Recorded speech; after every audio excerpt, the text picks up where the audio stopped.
একবারে পরিষ্কার হাদিস যে দারিদ্রতা মানুষদেরকে কুফুরির দিকে নিয়ে যায়।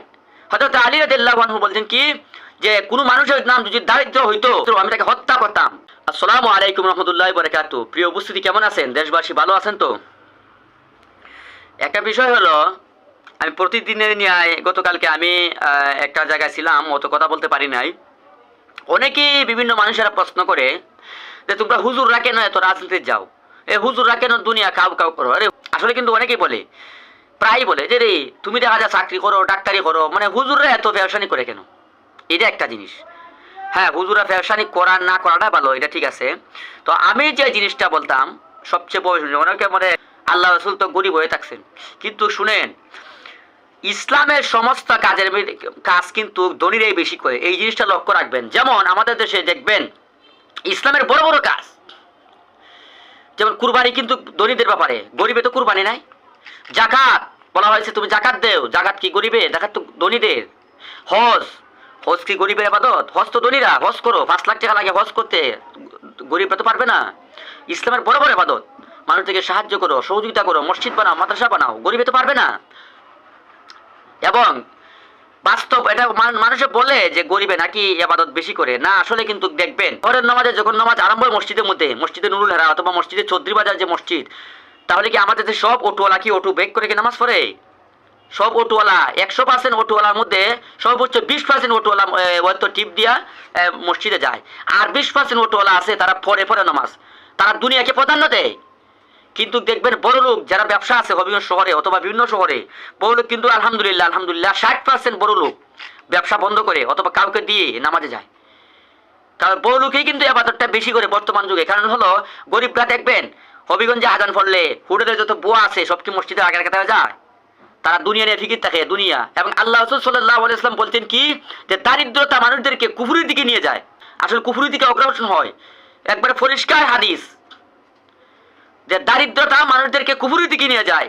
হযরত আলী রাদিয়াল্লাহু আনহু বলছেন কি যে কোন মানুষের নাম যদি দারিদ্র হইতো, কোন মানুষের নাম যদি হতো দারিদ্র আমি তাকে হত্যা করতাম। তো হ্যাঁ, আল্লাহ রাসূল তো গরিব ছিলেন, কিন্তু দেখেন কিরকম গরিব ছিলেন। আল্লাহর নবী গরিব ছিলেন ঠিকই, কিন্তু দুনিয়ার কোন ধনী আছো আল্লাহ নবী 100টা উট পর্যন্ত কুরবানি দিয়েছেন।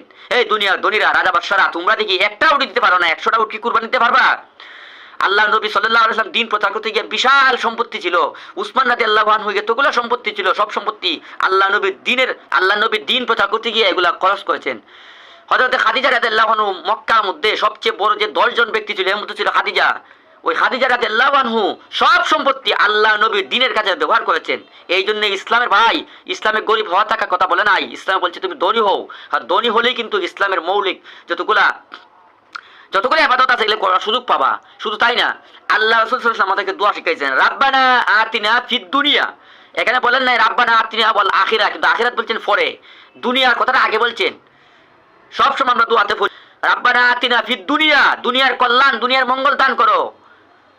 এবং দুনিয়ার একটা নীতি আছে, যে বুঝে সে খুঁজে, আর যে খুঁজে সে পায়। আমি চাইলামই না, আমি মাদ্রাসায় পড়ে আলেম হইলাম আর মনে মনে ভাবলাম আমি যদি একটা মাদ্রাসা দিতে পারি, একটা মসজিদ দিতে পারি, এটা মনে হয় আমার শেষ। কিন্তু না না, তুমি স্বপ্ন বড় করো যে আমি একদিন দেশের প্রখ্যাত বড় হব, আমি সারা দেশকে নিয়ে বিজনেস করব, আমি একটা মাদ্রাসা কেন সারা দেশে 1000 মাদ্রাসা দিব, আমি বড় দেশ পরিচালক হব।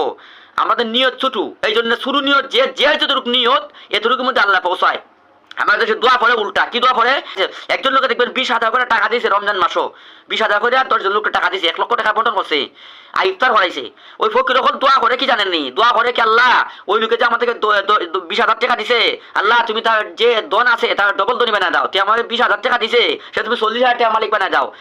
আল্লাহ সে যত ধনী আছে তাকে তুমি ডবল ধনী বানিয়ে দাও। ওরে খম্বক, তুই দোয়া করছ না কেন? আল্লাহ সে তুমি 5 লাখ টাকার মালিক বানানোর কারণে আমাদেরকে 1 লাখ টাকা বাচ্চা দিছে, তুমি আমার 20 লাখ টাকার মালিক বানাবে, 10 লাখ টাকা বেচে দিমু, কারণ হেরে ধনী বানাইব কে? আল্লাহ। তা তোমার ধনী বানাইতে আল্লাহ পারে না কেন? তুমি আল্লাহকে চাও না লাগে, তুমি চাও হে ধনী, তো নিজে দোয়া করিয়া আর একজনকে কি করে বড় লোক বানাই দেয়। ওরে বড় লোক বানাই দেবো যে আল্লাহ, তুমি চাইলে তো তোমারই দিত এই আল্লাহ। কিন্তু আমরা দেশে আসলে আত্মা ছুটু, এই জন্য আমি চেষ্টা করবো। আমি আবার মূল কথা ফিরে যাই, হুজুররা কেন যে যায়? কারণ ইসলামের বড় বড় কাজ আল্লাহর কাছে চাওয়া এবং আল্লাহর বড় বড় ইবাদত গুলা দলির মাধ্যমে হয়। এই জন্য আমরা যেন সকলে আল্লাহর কাছে রাব্বানা আতিনা ফিদ দুনিয়া, দুনিয়ার ফিকিরটা করি, প্রাসঙ্গিক আখিরাত আছে, আখিরাত তো লাগবেই। হ্যাঁ, মরার পরে যে জিন্দিগি, এটার হিসাব তো অবশ্যই দিতে হবে। এই জন্য আমরা দুনিয়াও লাগবে, আখেরাতে লাগবে, উভয়টা ফিকির করি। এই জন্যে আমরা দুনিয়ার ফাঁসনও করতে হয়। আল্লাহ নবী দুনিয়া শুধু বলছেন না মসজিদে বসে থাকো, দুনিয়ার ফিকিরের কথা বলছেন। এই জন্য আমরা যেন, যারাই প্রশ্ন করে আজকে আমার ভিডিওটা দেখবেন যে দুনিয়া তোমরা কেন দুনিয়ার পিছিয়ে এত দৌড়াও, কারণ দুনিয়ার পিছিয়ে দৌড়াইলে দুনিয়া আসে না, কিন্তু দুনিয়াকে হেকমত করে দুনিয়া গ্রহণ করতে হয়, আল্লাহর কাছে চাইয়া দুনিয়া আনতে হয়। যে দুনিয়া আনতে হলে আমরা কি করতে হবে? কুরবানি করতে পারবো, হজ করতে পারবো, জাকাত দিতে পারবো, মানুষদেরকে সহযোগিতা করতে পারবো। এই জন্য আল্লাহ তাআলা যেন আমাদেরকে সঠিক বুঝ দান করে, সব বলেন আমিন।